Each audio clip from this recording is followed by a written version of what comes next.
Hello, I am Atheist Anime and welcome to yet another video of On the Topic of. And today I thought I'd talk about one of my favourite games favourite game franchises of all time, Halo. Yeah, like I said, Halo is one of my favourite franchises of all time. It spawned some of my favourite games of all time, Halo Reach being probably my favourite in the series, though Halo 3 does tie for that position.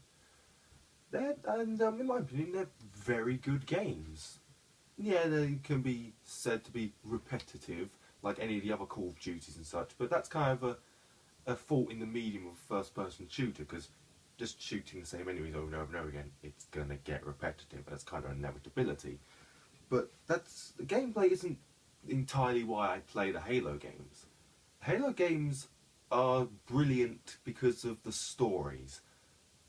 The story is a basic plot of the universe is in danger from aliens. You play as the big super soldier guy who's better than everyone else, go kill aliens. That's the basic plot of the game. There's nothing too special, but it's when you dig into the lore of the game, the different little like extra things, and this is stuff that's within the game. It doesn't pull a Destiny where it's got a rich lore, it's just off on a website somewhere else and not actually in the game. I'll talk about Destiny at a later point. But the lore of Halo it's so rich and deep. You've got like an alien species is talked about so much, and we don't actually see any of them until the Halo 4. Like we don't see any hint of these aliens, like actual life of them, until Halo 4. But they are talked. We learn so much about them. They get talked about so much throughout the games. So yeah, the lore and such, like just looking at the history of the main character Master Chief, how he was like, and just the Spartan program as a whole, the program that made him like he is, of kidnapping children and turning them into these big badass super soldiers through very painful genetic enhancements. The background of just the UNSC, the big military like organizations, ONI, the intelligence like organization, basically the CIA of the future. The Covenant, the alien threat, the Flood, another alien threat. Like there's so much information, so much story, so much development of this universe that it's difficult to actually not have something answered. And anything that isn't answered is usually for a reason. It's that's going to be answered in a later game, or it's just meant to be left as a mystery. Like we even get things that pretty much aren't that relevant to the story at all. We even get the origins of the Flood, who their origins comes in millions and millions of years before the games are even set place, like before the games even take place. And there is so much rich lore to the game, and that's why I love them. But you know, story isn't everything. Gameplay is something which you kind of need for a game to be good, and even the gameplay is pretty bloody good. Of course, being a big super soldier in power armor does explain why you can take so many hits.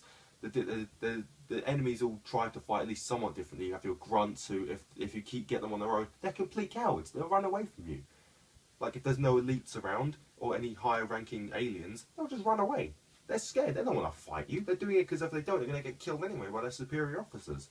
You've got the elites. These guys are pretty much their own super soldiers. Pretty much, they're like the equivalent to the Spartans. Not entirely, but the best of the elite are like equal to the super soldiers, to the Master Chief himself, like the Arbiter. You have the hunters, these big armor-clad worm colonies. That's such a creative idea. It's not a single organism, but loads of smaller, like this colony of worms that has infested a big suit of armor with a giant like plasma cannon on it. You've got the brutes, which are kind of in their name, they're big brutish gorilla guys. You've got the leaders of it. I can't remember their names, but like the prophets, they're completely weak-bodied, and they use manipulation and everything. Like it's different in the Flood as well. Like the game it's just a brilliant game series until you get to Halo 5, where they've kind of gone, story? What was that? Interesting gameplay? What was that? Yeah. And then there was also the rec point system. Screw that system so much. I'll talk about the individual games when I see fit, because I would like to go more in detail into each game and what I like about them. Perhaps they maybe spin-off series this of reviewing different things, like going into the more specifics of points I've made on this series, and maybe in a separate series doing reviews of those things. Could be interesting. Post a comment if you think that would be a good idea or not. But yeah, those have been my, I guess you could say, brief thoughts, although I've rambled on quite a bit here, on the Halo series.